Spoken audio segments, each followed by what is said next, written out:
Today we're breaking down a few key rounds from Vitality's T-side Nuke against Falcons in the grand final of Blast Rivals. Let's jump straight into round 2. Vitality open with instant outside smokes, immediately pulling Nuke down to secret. This sets the stage for their actual plan, a fast ramp hit. The goal here is to force as many CTs as possible to rotate towards B, setting up a quick pivot back, ideally exploding up heaven for an A site hit and cutting off rotations. It's a solid idea on paper, but there's a hiccup. Rops peels off from lobby to help Zyru secure ramp control, and that ends up costing them. With no one left to pressure hut on main, they lose the upper pincer that could have made the heaven hit deadly. The round had a strong design, but the execution fell flat. Without full map control, Vitality get boxed in, and the push fizzles out before it really gets going.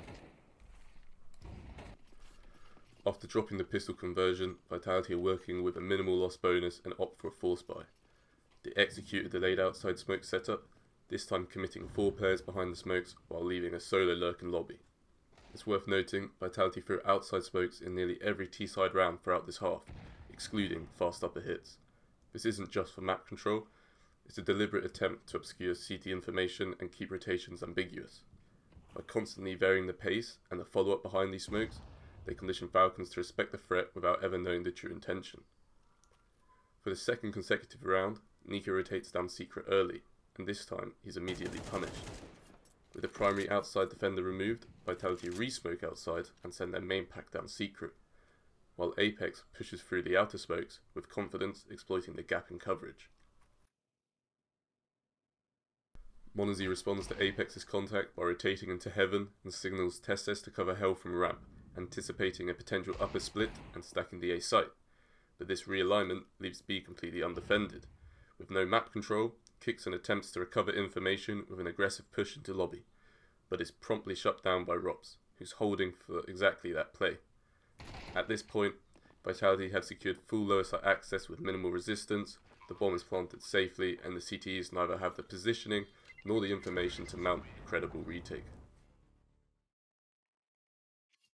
In the first full gun round, Vitality opened with a double laid outside smoke setup, a clear adaptation to counter potential grenade breaks. This layered utility ensures safe passage towards secret while denying early info for the CTs. As the main pack progresses towards the lower site, Rops deviates from his usual passive lurk. He accelerates the timing, pushing toward the upper site in an attempt to create pressure and gather intel. He finds a kill, but immediately is traded. The trade is pivotal. With the lurk neutralized and no further T-side presence shown on upper, the CTs feel confident overextending resources towards B. 2 players rotate down, anticipating the hit. Zyru, being aware, accounts for this decisively, and he deploys a sequence of utility which isolates and facilitates a clean trade on the initial defender while it denies vision and displaces the follow-up player into an exposed angle, leading to an unfavourable duel and a man disadvantage. Now, in a 3v2 close plant, the CTs recognise their limited retake potential and opt to save, conceding the round.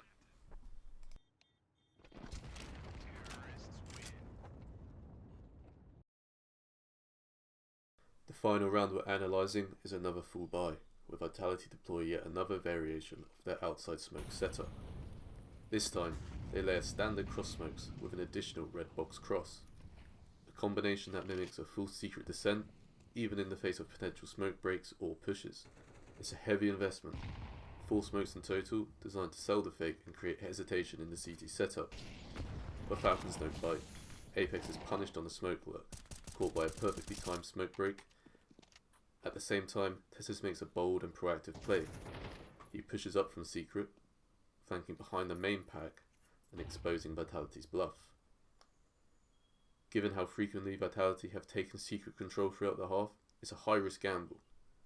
But this time, it pays off. With a major information advantage, the round now heavily favours Falcons. But behind all the noise, Rops has slipped through a lurk smoke at Squeaky and positioned himself behind first fence, completely undetected. Recognising the clock and their compromised map control, Vitality decide not to stall. With a minute left, they pull the trigger. They move decisively, grouping up and executing a tightly coordinated upper site hit. Both entry points, Hut and Mini, are swung simultaneously, catching the CT's mid-rotation and beating the timing on the flank. What starts as a man disadvantage is quickly converted into a 3v3 post plant. From there, Sideward closes the round in style.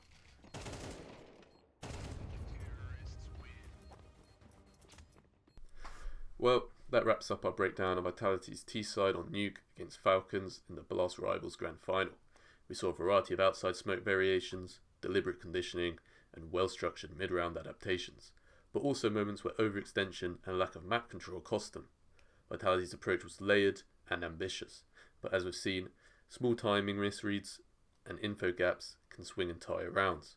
If you found this analysis helpful, consider dropping a like or subscribing. I'll be diving deeper into more high-level matchups and team trends in upcoming videos.